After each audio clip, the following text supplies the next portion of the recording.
So this video is all about my super simple off-camera flash setup. So in order for this setup, this is the type of equipment that I use.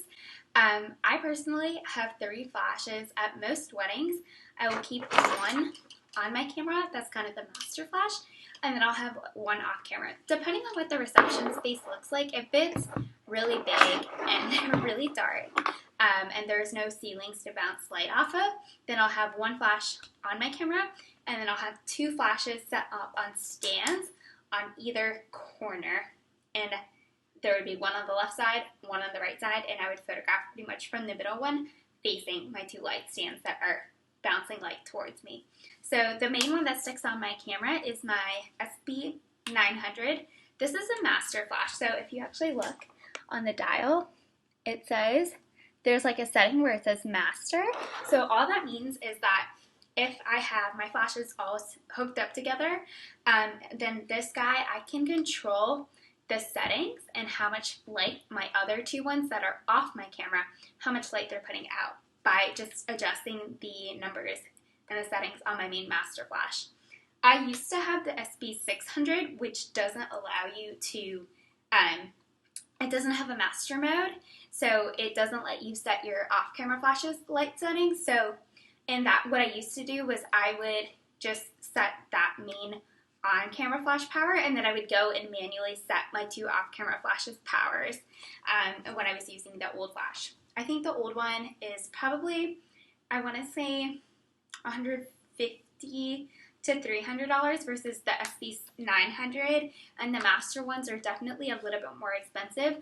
I personally got mine used and have had great experience with it. I just bought it from somebody that I trusted. My 2 off-camera flashes are a lot cheaper. So this you can get on Amazon for I think about $80 to $90. They're the Yongnuo Speedlight flashes. So this one is the YN568, and this is the front, and it says Yongnuo. All of my gear is actually linked in the equipment part of the resources vault, so you can check that out there. And it's also on my main education page.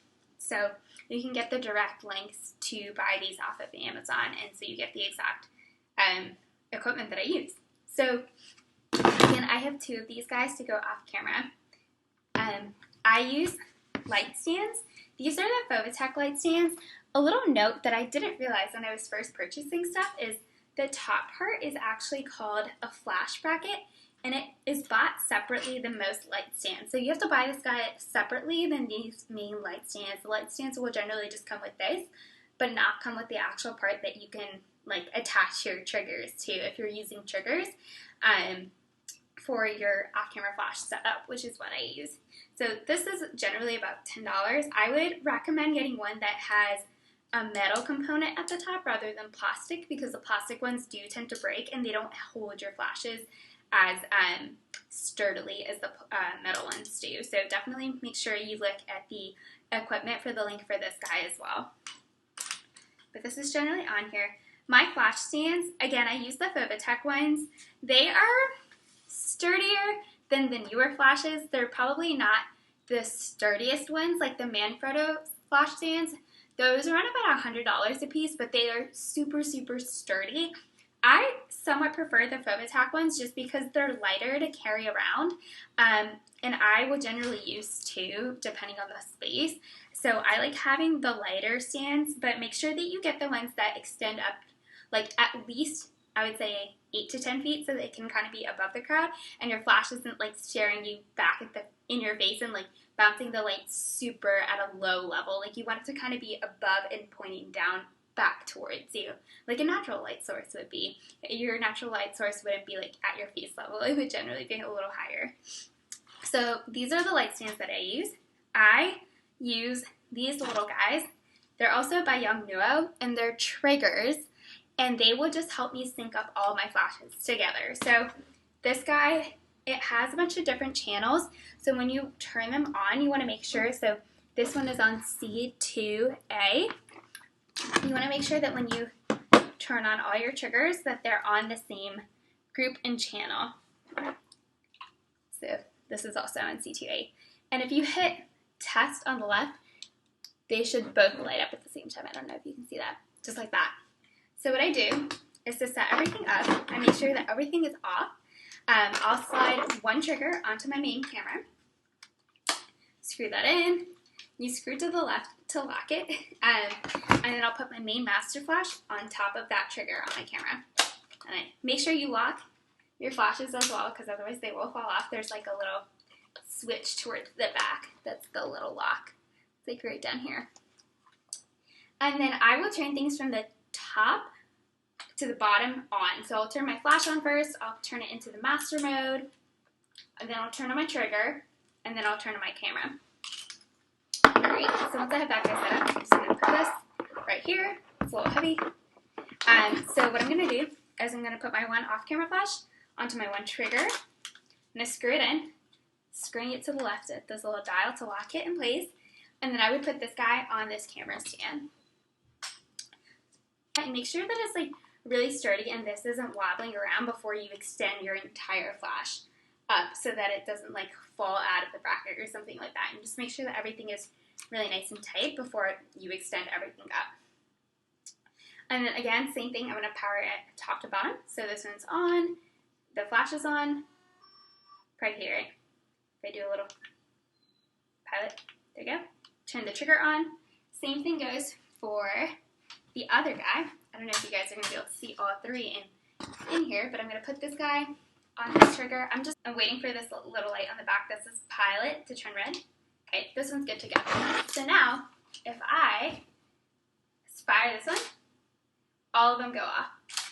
So I'm like checking, and I like check that they go off, and when I check that all three are synced, then I will raise the flash stand, and like I'll take the stand and I'll take it to one corner, raise the stand up, and I'll take this guy to another corner, raise that stand up, stand at the very back, like towards where I'm going to be shooting, and test it a couple times by just firing this and making sure that I can see the light coming from both of the flashes. So that's my super simple off-camera flash setup. All of the gear is linked to the equipment part of the resources vault, so you can check it out there. If you have any questions about any of this, please let me know. I'd be more than happy to answer any questions for you. Let's see if I can show you real quick what just the master screen looks like on the master flash. M is the one that's on camera, and A is the one that's off camera, the two that are off camera. And so if you go here, you can select this, and then by using the little scrolly guy, you can change the flash output, the power of your off camera, as well as the power of the one that's like connected and that's on camera.